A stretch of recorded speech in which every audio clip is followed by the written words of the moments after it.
Assalamualaikum semua. Apa khabar anda hari ini? Okey. Pada hari ini izinkan saya untuk berkongsi beberapa maklumat tentang air yang bersih, dan ini adalah produk kita daripada MW iaitu Eastspring. Cantik kan nama dia, sedap nama dia, sesedap air yang dihasilkannya. Okey, pada hari ini izinkan saya nak menyentuh tentang topik. Kita ada 4 topik di situ. Pertama, tentang kualiti air. Kedua, kesedaran tentang pencemaran air. Yang ketiga, faedah Eastspring. Okey, keempat, pemasangan dan masalah mendiagnosis. Okey. Pertama kali kita kena tahu apa yang you faham tentang definisi air bersih. Okey, kalau kita tengok air, kalau kita ada air pahit pun kita tengok itu macam bersih. Air mana-mana kita apa? Air bersih, air di telaga pun kita tengok bersih, betul tak? Sebab nampak clear apa semua. Tapi jangan kita lupa, air bersih itu adalah yang pertama, bebas daripada bahan cemar. Bahan cemar yang berbahaya, estetik, yang berbau dan tidak menyenangkan, tak sedap. Okey, dan bahan cemar air ni kan, kalau kita tengok mata kasar memang tak dapat melihat, tak boleh merasa dan tak boleh nak bau kan. Tapi bahan cemar air tu ada dalam air kita. Okey, dan dia akan memberi kesan buruk kepada kesihatan. Alright. So kalau kita tengok kalau kat Malaysia ni, berkelanan air dan rawatan kumbahan ni, kita dah tahu kalau kita gambar rajah kan. Okey, air dari tangkungan tangki rumah tu, tangki yang di kawasan perumahan kita, dia akan disalurkan dan agih-agihkan kepada setiap rumah, setiap kediaman. Alright, dan daripada situ kita akan menjalani pengumpulan kumbahan. Alright, dan itulah kita yang kita proses, nampak kan, daripada rumah dan keluar ke kolam-kolam kecil belah kanan tu, lepas tu terus masuk ke sungai kan, jaringan pengumpulan kumbahan. Dan itulah yang kita semulalah air tu daripada bawah tanah, daripada air sungai ke apa kan. Itu yang kita hari-hari kita minum. Okey, dan seterusnya, of course lah, logi rawatan pembentungan ni kena apa dia. Bila daripada sumber air kita tu, okey, apa kerajaan kita buat? Dia akan masukkan, dia akan rawat melalui logi rawatan. Okey, situlah dia letak rawatan asas. Okey, dia letak penyaringan, rawatan sekunder, penjernihan, pelbagai step, pelbagai fasa yang air kita kena lalui. Ada pengklorinan. So kita rasa, kita bau kan, boleh bau kan yang klorin tu kan. Dan itulah yang air yang dirawat, hasilan dia, dan dia ada pemantau kualiti alam. Itulah logi rawatan pembentungan. Itulah kerja dia. Okey, dan objektifnya di sini untuk menyingkirkan sisa cecair manusia dan industri serta menjadikannya cukup selamat untuk dikembalikan ke persekitaran akuatik. Dia dah rawat, dia akan salurkan balik ke persekitaran akuatik, mana ke dalam sumber air baliklah. Dan sekarang ni kalau di Malaysia, Indah Water Consortium, kita ada satu syarikat yang akan handle semua ni, dan tapi sistem dia tidak berupaya untuk menyingkirkan bahan-bahan toksik termasuk logam berat, dan juga tak boleh menyingkirkan pepejal dan bahan organik terampai. Okey, so kita tengoklah daripada sini kan, kita ada empangan, gambar rajah ni ada sungai, empangan, kita ada macam dia ada satu proses di mana ada pam air mentah. Okey, dia pergi ke salur air paip mentah, pergi ke pengudaraan, pergi ke tangki pemberbukuan, pergi tangki inapan. Dia banyak step lah. Okey, sebelum nak sampai ke tangki pengimbang yang akan disalurkan kepada kita, iaitu pengguna. Okey, so kita tengoklah, boleh tengok kat sini kan. Okey, saya tunjuk sikit lah. Empangan pergi daripada sungai kan, pergi ke mesin-mesin tapis tu. Alright, lepas tu pergi ke dos alum, iaitu tangki pemberbukuan, pergi ke penuras semualah. Kat situlah, lepas penuras tu dia akan letak bahan kimia, klorin, florida, macam-macam. Okey, untuk merawat. Lepas tu dia pergi ke tangki pengimbang dan pergi kepada kita. Okey, ini yang basic lah. Okey, yang rajah yang seterusnya, di mana kita ada sistem tangkungan. Kita ada air yang kita takung daripada sungai, daripada gunung-gunung kan. Jadi kita akan salurkan air tersebut. Tengok yang biru tu kan. Okey, tengok yang biru tu. Okey, dia pergi ke mana? Okey, dia dah ada sistem, ada rumah-rumah tu. Itu dah logi rawatan semua tu. Dia lalu kan, lalu okey baru dia agihkan pergi ke bangunan, pergi ke rumah kediaman, okey pergi ke rumah-rumah, okey. So bila sampai ke rumah tu lah, bila rumah ni maknanya dia ada spring, rumah yang sebelum tak ada. Okey. Right. So agihan air ni lah air terawat yang bertemu dengan sisa pharmaceutical, racun perosak, keluaran sampingan, penyakitan dan bahan cemar yang lain. Tahu. So maknanya agihan air itu pun memang ada air dah dirawat, tapi memang boleh bertemu sepanjang jalan dia boleh bertemu macam-macam tau. Okey. Dan you kena tahulah, adakah air yang dikeluarkan daripada rumah kita tu, okey, adakah ia bersih, adakah ia selamat? Okey, dan sekiranya kita mendidihkan air tu, biasa kita buatlah, kita orang kita ni memang kita akan didihkan air sebelum minum kan. Adakah ia boleh menghapuskan bahan cemar tu? Okey, tengok bila you didihkan air, dia kata sini akan membantu atau merosakkan kualiti air. Mungkin zat-zat galian semua dalam air akan hilang. Okay, bila kita mendidih tu kan, kita didihkan air ada wap tu kan, so hilang kat situ tau.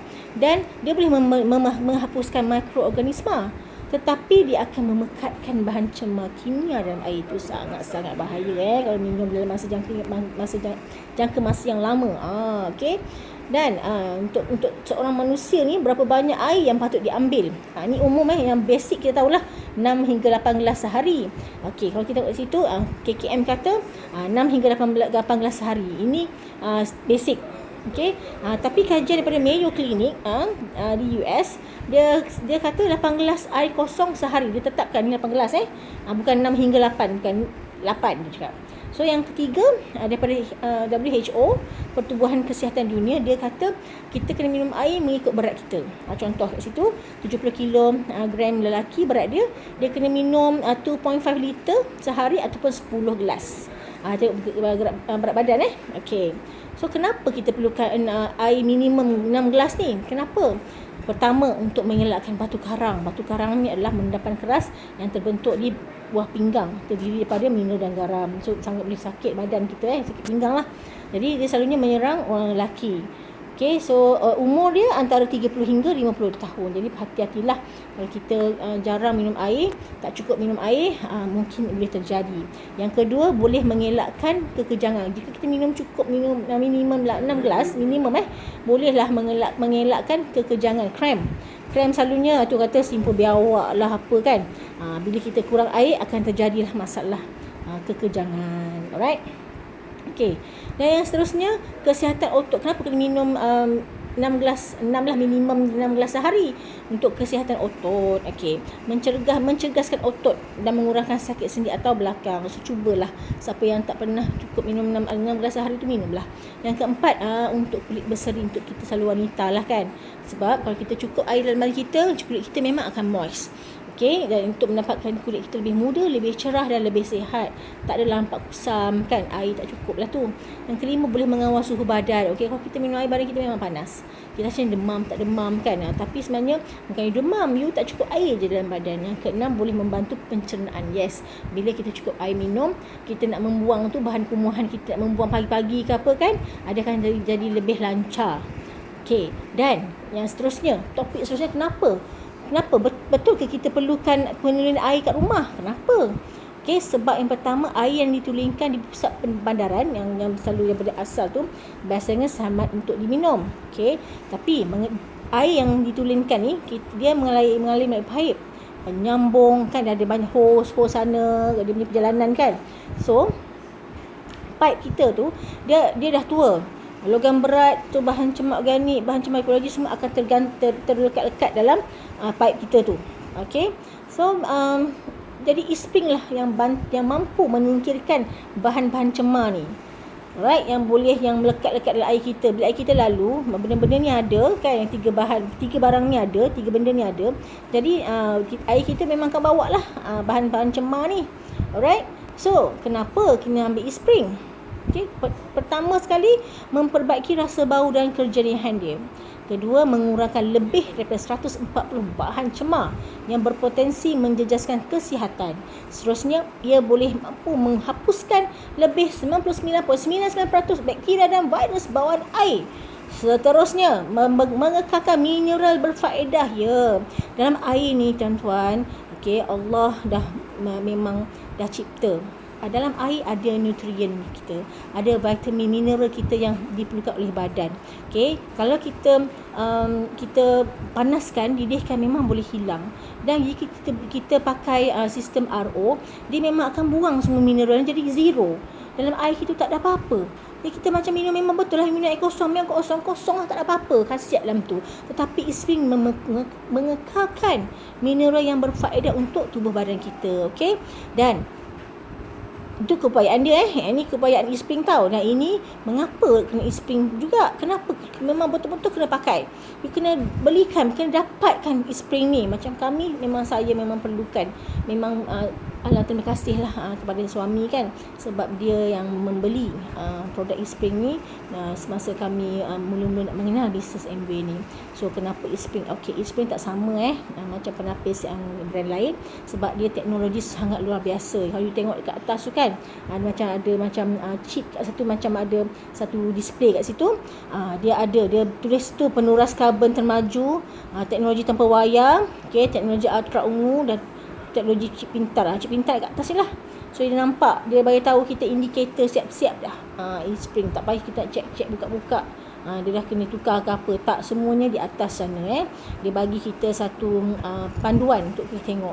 Okey, kita tengok sini, teknologi tanpa wayar.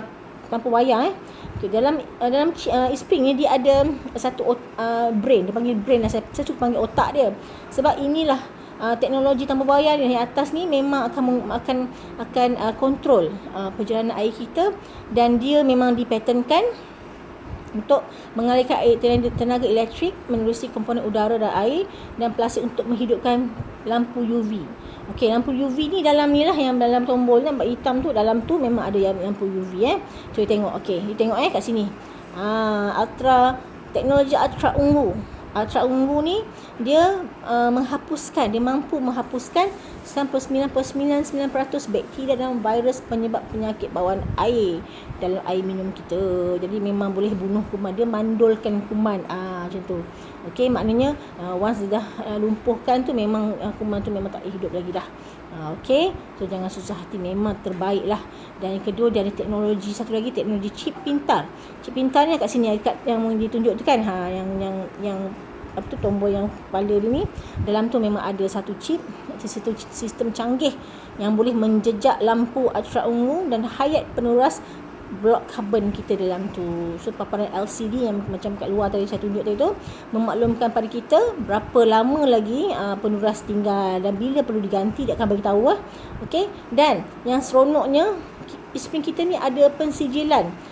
Dia macam ada satu endorsement daripada pihak ketiga, iaitu sistem rawatan air pertama kita ni adalah sistem rawatan air pertama yang disahkan oleh yang telah memenuhi standard air minuman NSF, National Sanitation Foundation, dan juga American National Standards Institute, di mana NSF ni dia akan keluarkan satu sijen yang menandakan penanda aras e-spring kita ni memang lulus daripada rasa dan bau, dia lulus daripada kiasan kesihatan, lulus sistem microbiology UV, lulus sebatian memuncul dan bahan cemar kebetulan, dan lulus protokol untuk microcystin, dan lulus untuk penyingkiran perfluorooctanoic acid. Ini adalah dia punya sijil lah, certified, tested and certified, menandakan bahawa air e-spring kita yang dihasilkan oleh e-spring memang dah bebas semua, memang tak ada masalah. Dan dia ada anugerah mohon emas, yang ni kan, Water Quality Association. Okey, memang dah diuji dan disahkan. Alright, dan ini adalah komponen asas unit e-spring kita, di mana dia ada penutup asas, penutup atas, ada cartridge, ada adapter wire tu, bracket, ada gelang bendungan, modul elektrik, ada cartridge carbon. Ini penting right. So ini antara komponen-komponen yang ada dalam e-spring ni. Dan komponen asas unit dia inilah, satu gelung pengetak plastik, adapter berulir, penyambung logam, adapter universal, sesiku, injak pengalih, tube dia semua ni, ini adalah yang datang, aksesori datang bersama e-spring. Tak ada benda ni memang tak boleh buat apa-apa. Okey, yang pertama, okey, cabaran pemasangan ni kita tengok yang pertama, kita selalu cabaran yang kita hadapi ialah sumber elektrik tidak kelihatan. Kedua, sumber elektrik memang mungkin terlalu jauh. Cabaran ketiga, kepala paip mungkin tak sesuai dengan injap pengalih. Yang ini biasa-biasalah. Antara benda yang selalu kita jumpa bila kita nak pasang e-spring di rumah customer kita atau rumah ahli kita. Alright, so kita tengoklah penyelesaian dia. Yang pertama, jika sumber elektrik tak kelihatan, tak ada nampak plug kat situ kan, so kena buatlah pemasangan point plug elektrik dari penyedut asap dapur. Jadi jika ada kipas, itu pun boleh jadi sumber tenaga elektrik. Dan pemasangan point elektrik dari shielding, bolehlah, dia ada solution dah macam nak buat. Yang kedua, jika sumber elektrik tu jauh, okey, tengok sini jauh kan, sama juga ada tapi jauh, jadi kena panjangkan point lah pelat elektrik dari penyedut asap dapur, dan tarik sambungan dari tingkap, mungkin terdapat mesin basuh, macam-macam lah. Okay, ada cara-cara untuk solution ni, right? So nota teknikal ni untuk adapter kuasa e-spring. Okay, panjang wayar adapter kita ni adalah 2 meter. Input kuasa 100 hingga 240 volt, dan output kuasa dia sebanyak tu lah 19 volt DC 3.16A. Ini dia punya kuasa dia, right? Dan tube kita, tube untuk mengalihkan air tu daripada e-spring daripada pipe kepada e-spring 1.2 meter. Okey, so dua jenis diameter luaran dan dua jenis size Adanya dua kan, dua tube tu kan. So satu tube panjang dia 8 mm dan satu lagi 9.5 mm. Okey, yang ni tube ni organik, dia kena ditukar setiap 2 tahun. Okey, cabaran ketiga ni selalu ni memang selalu kita jumpa lah. So kepala pipe mungkin tak sesuai dengan injap pengalih. So kadang-kadang pipe dekat rumah customer kita tak sama kan. So cara dia tu tukar kepala pipe tu ataupun guna adapter universal, boleh. Alright, so komponen injap pengalih ni apa? Kebelum plastik, penyambung logam, injap pengalih ni kan. Okay, so dia tunjuk cara sini lah. Tunjuk cara-cara macam mana langkah pemasang injap pengalih kepada kepala paip. Ini boleh baca. Okay, boleh baca pelan-pelan. Ni cara-cara lah. Pertama, masukkan gulung plastik. Lepas tu buat pilihan skru adapter berulir atau skrukan penyambung logam. Jajarkan gulung plastik ke bawah, skrukan gulung plastik. Dia bagi step So just follow step by step. Baca balik. Kalau nak tengok cara pemasangan, boleh tengok sini lah. Tapi kalau tak pandai, memang boleh panggil upline untuk pasangkan untuk kita dulu. Upline yang pandai lah. Kita tak pandai, kita cuma beli, minta diorang pasangkan. Okay, ABO yang akan pasangkan, bukan staff MW Alright. Dan kedua, langkah-langkah membersihkan injap pengalih. Okay, kadang-kadang kami tengok air ni kadang kita tengok cik slow lah air ni kan. So kena buat something, kena cuci dia. So keluarkan injap pengalih dari kepala pipe, keluarkan tiup injap pengalih. Ni ada step-step dia. Putar, buka penutup plastik air terawat, keluarkan penutup dan tapis plastik. Okay, ada cara-cara step dia untuk kita make sure semua ni dah dibetulkan. Okay, langkah-langkah membersihkan injap pengalih ni ada tunjuk step by step. Okay, asingkan penahan plastik dari sesendal. Rendamkan selama 20 minit dengan guna brush gigi untuk pembersihan. Kita kena sental lah sikit. Basuh sikit. Yang lebih lah, basuh sikit je. Lepas tu kita kena bilas komponen air ni. Kalau bilas air dah slow sangat Okay, so cara nak pemasangan injap pengalih ni, tengok balik lah. Injap pengalih ni, ini step by step dia boleh kecil sampai besar. Right, so ada cara dia. So, ini pula langkah-langkah untuk menggantikan cartridge. Mudah je. Kita buka kepala dia tu, dia badan tu kan macam buka baju lah. Okay, kita buka dia penutup tu, senang. So remove yang bulat putih tu, pusing. Okay, pusing. Lepas tu kita liftkan, angkatkan macam balang tu. Okay, tarik dia, angkat dia, ada pemegang tu, just tarik dia. Okay, so langkah-langkah mengganti cartridge, ganti je yang pusing je yang carbon block tu. So gantikan dengan yang baru. Okay, yang baru putih lah, yang hitam tu maknanya dah kotor lah. Alright, memang sangat mudah tanpa alat kas. Memang boleh buat sendiri. Mak saya yang umur 60 lebih pun dah boleh buat sendiri. Saya pun boleh tukarkan cartridge, okay, di rumah customer atau ABO. Right, dan cartridge ni 5,000 liter ataupun 1 tahun, whichever comes first. Maknanya kalau kita e-spring dia boleh tapis 5,000 liter, ataupun jika dalam setahun dah sampai setahun tapi 5,000 liter tak habis lagi, so kita kena kira setahun tu lah, sebab dia punya cartridge ni, carbon block dia memang bertahan sehingga 1 tahun sahaja. So kalau nak dekat 12 bulan kan, setahun tak habis-habis lagi, maknanya kena tukar jugalah. Alright, dan kita kena memahami paparan e-spring. Okay, so kalau air terawat ni, bila betul air kita betul pemasangan dia, alright, kita kena tengok dekat ada telefon tu kan. Telefon tu bukanlah, so nampak tak air 3 drop air tu, dah ada gelas, air tu maknanya bila kita buka pipe, bila kita bila air betul mengalir, air memang terawat, yang belah biru belah kiri ni memang akan menyala maknanya titisan air ni akan menyala tiga ni akan menyala. Dia akan buat macam air mengalir tau. Okey, dalam gelas. Itu betul lah. Dan sekiranya kalau you pasang e-spring, tapi bila you buka pipe tu, yang titisan air tu dengan gelas tu putih, tak gerak apa-apa, maknanya salah pasang. So you kena buka balik. Alright. Okey, untuk mendiagnosis masalah semasa mod air terawat. Contoh, ini ada display di atas e-spring di atas ada punya penutup tu, memang dah ada, dan bila dia on je memang automatik benda akan menyala. Alright, kan sekiranya naik warna merah tu, install cartridge merah tu, dia naik color merah kan, maknanya kita kena tukar cartridge. Okey. Okey, alright. Install cartridge, maknanya install cartridge ada salah lah. Okey. Dan cawan merah tu, masalahnya cartridge tak tinggal, dia tak boleh cam cartridge yang kita pasang tu. So kena pasang balik lah, kebuka pasang balik. Lepas tu yang kedua pula, yang dekat replace cartridge tu dia merah. Lepas tu air tu, cawan tu merah. Maknanya apa? Tamatlah riwayat kesan degil lah, maknanya kenalah ganti yang baru. Okey. Lepas tu yang seterusnya, apa masalah lagi? Okey, bila kita tengok sini cawan merah je. Yang semua okey, tak ada naik apa-apa. Masalahnya penutup dikeluarkan. Maknanya adalah kat dalam tu tak pasang betul-betul. Apa saja merah tu maknanya ada benda tak pasang betul lah. Okey, seterusnya kita tengok phone merah. Phone merah, cawan merah. Maknanya lampu UV problem dan peneras air bermasalah. Kita telefon lah upline, call upline. Okey, cari tanya kenapa merah ni kan. Upline tahulah nak buat apa.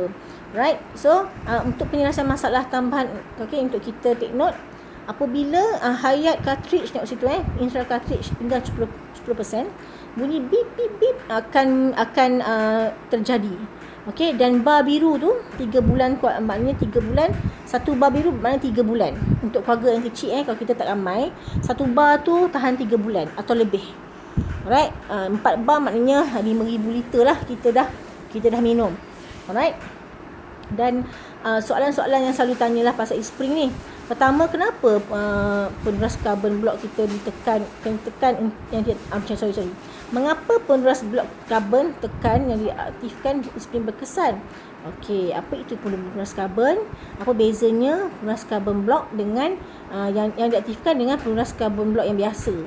Kita punya diaktifkan tau. Activated, mungkin senanglah, activated carbon block. Maknanya bagaimana ia berfungsi? Okey. Yang pertama soalan, jawapan kita tengok kenapa peneras blok karbon tekan yang diaktifkan e-spring berkesan? Kenapa? Sebab ia pertama diperbuat daripada sabut kelapa.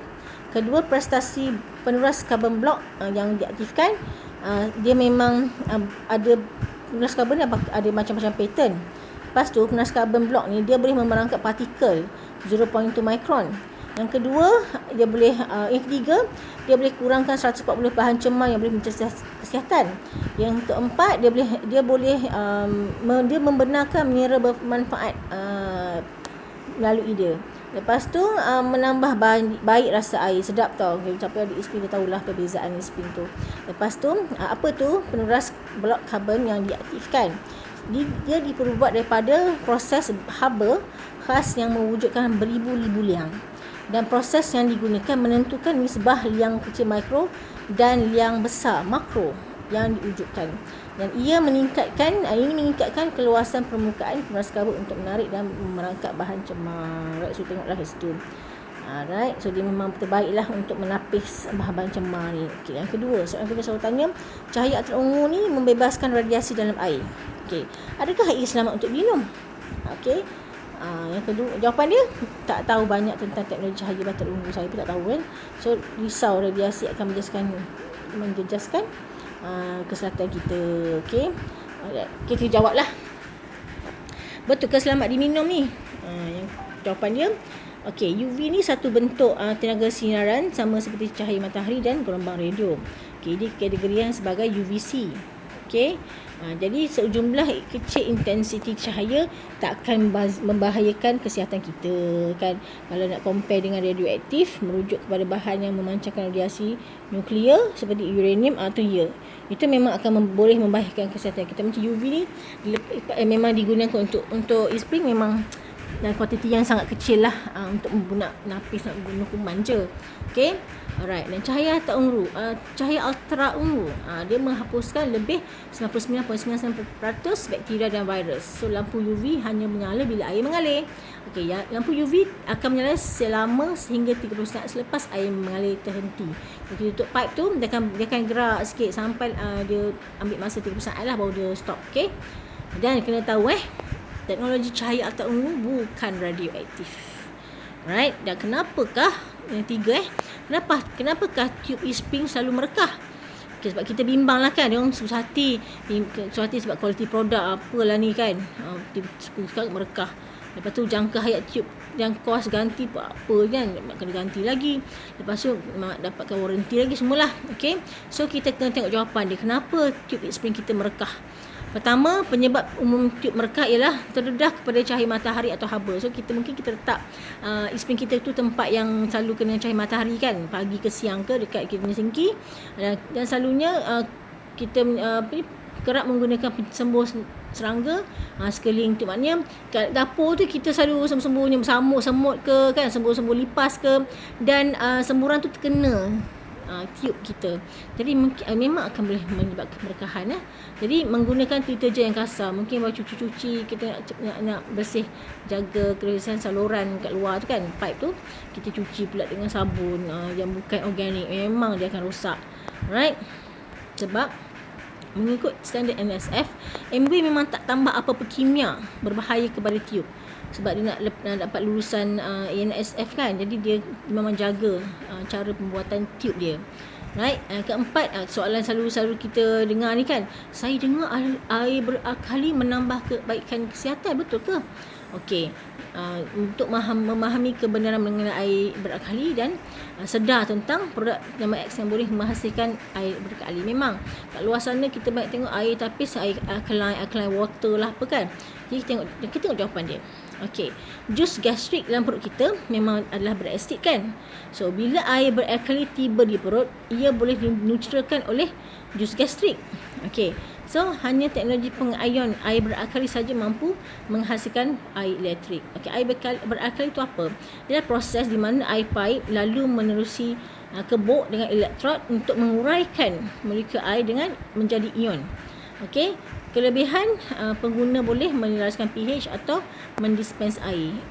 Kedua, mendakwa boleh menghasilkan air dalam kelompok air molekul kecil yang mudah menembus sel. Memang apabila air alkaline ni memang sangat ringan dan dia boleh masuk melalui sel-sel yang kecil.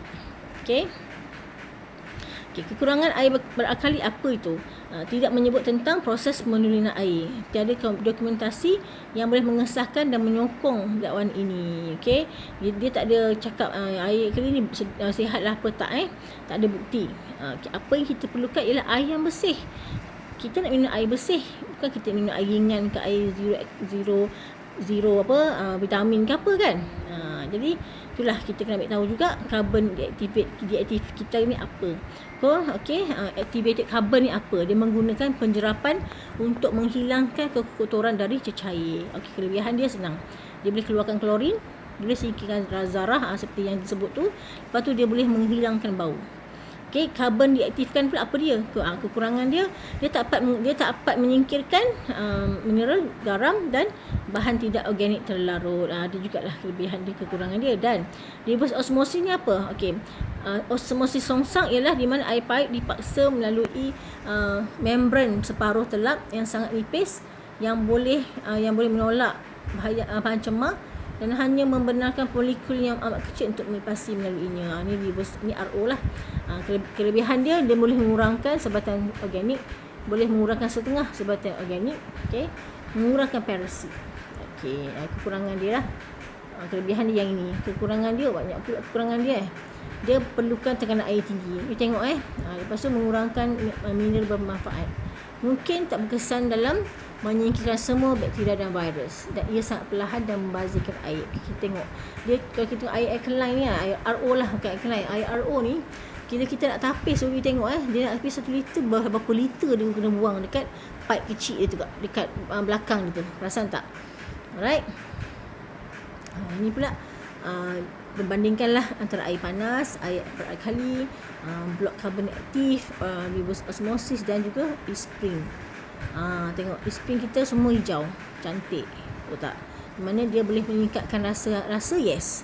Dia boleh meningkatkan bau, yes. Maknanya dia boleh hilangkan bau Lepas tu dia naikkan bau air tu, sedap. Okey, lepas tu zarah kekotoran tu dia boleh hilangkan, yes, right kan. Dia memang boleh menghilangkan klorin dan sisa klorin, menapis Dan pelatik organik pun dia boleh tapis. Logam berat yang paling penting lah, kita tak nak dalam badan kita plumbum dan mercury, sangat bahaya. Tengok dia pun boleh tapis.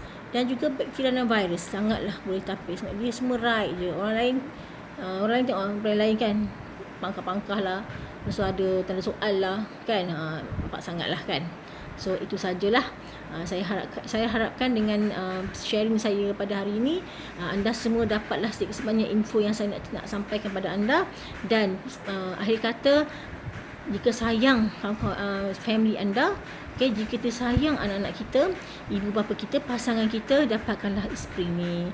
Memang dah terbukti dah, siap ada pensijilan, dah explain dah apa dia dalam ni, dia buat macam mana, macam dia bekerja, dah explain semua dah. Dan yang paling best tu, bila dia ada perbandingan, semua hijau, semua tik-tik-tik, ni bagus lah kan. Kita nak air bersih, bukan nak air, kalau kata e-spring tak ada air sejuk lah, tak ada air panas lah. You nak air bersih ke you nak air sejuk? You nak air panas ke you nak air bersih? Kita tanya balik kita punya klien tu, apa yang dia nak. Of course lah air bersih kan. You nak sejuk, you tak dah air spring, letaklah dalam peti. You nak air panas, you tak ada air spring, you panaslah air guna kita punya Morphy Richard tu. Morphy Richard pun kita ada jual untuk panaskan air kan. So boleh buat gandingan, boleh buat combo untuk ABO kita ni, untuk membeli e-spring dan Morphy Richard. So itu sajalah perkongsian daripada saya pada hari ini. Dengan ini saya sudahi dengan wabillahi taufiq wal hidayah. Assalamualaikum warahmatullahi wabarakatuh. Okay, bye-bye.